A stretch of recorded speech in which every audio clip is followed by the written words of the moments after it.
ஐக்கிய நாடுகளின் பொதுச்சபை கூட்டத்தில் கலந்து கொள்வதற்காக நியூயார்க் சென்றுள்ள ஜனாதிபதி மைத்ரிபால சிறிசேன நேற்று பல நிகழ்வுகளில் கலந்து கொண்டார். அரசு தலைவர்களுக்கு ஐக்கிய நாடுகளின் செயலாளர் நாயகம் பான் கி மூன் வழங்கிய விருந்து பிரசாரத்தில் ஜனாதிபதி மைத்ரிபால சிறிசேன கலந்து கொண்டிருந்தார். ஐநா செயலாளர் நாயகம் பான் கி மூன், அமெரிக்க ஜனாதிபதி பராக் ஒபாமா, ரஷ்ய ஜனாதிபதி விளாடிமிர் புட்டின் மற்றும் இந்திய பிரதமர் நரேந்திர மோடி உள்ளிட்ட பலரும் இதில் கலந்து கொண்டிருந்தனர்.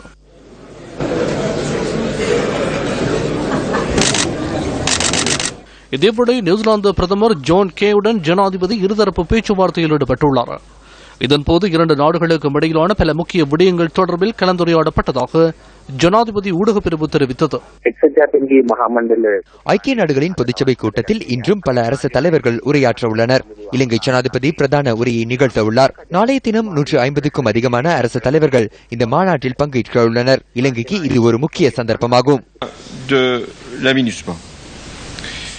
இதேவேளை ஜனாதிபதி மைத்ரிபால சிறிசேன நேற்று ஐக்கிய நாடுகள் சபையின் அமைதி காக்கும் படைகள் தொடர்பிலான மாநாட்டில் உரையாற்றினார். ஐக்கிய நாடுகளின் அமைதி காக்கும் படையில் பங்களிப்பு நல்கும் இலங்கை படையினர் யுத்த கண்காணிப்பு சிவில் போலீஸ் குழுக்களின் 529 பேர் சேவையில் ஈடுபட்டுள்ளனர்.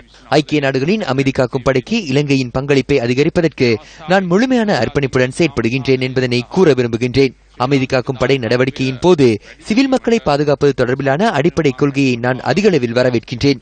இதனுடன் மேலும் பல நாடுகள் இணைந்து கொள்ளும் என நான் எதிர்பார்க்கின்றேன். ஐக்கிய நாடுகள் சபை இந்த செயற்பாட்டில் வகிக்கும் தலைமைத்துவத்தை மற்றும் அனுசரணையை நான் மதிப்பதுடன் இலங்கை அரசாங்கம் அதற்காக முடியுமான அனைத்து உதவிகளையும் வழங்கும் என்பதனையும் கூற விரும்புகின்றேன்.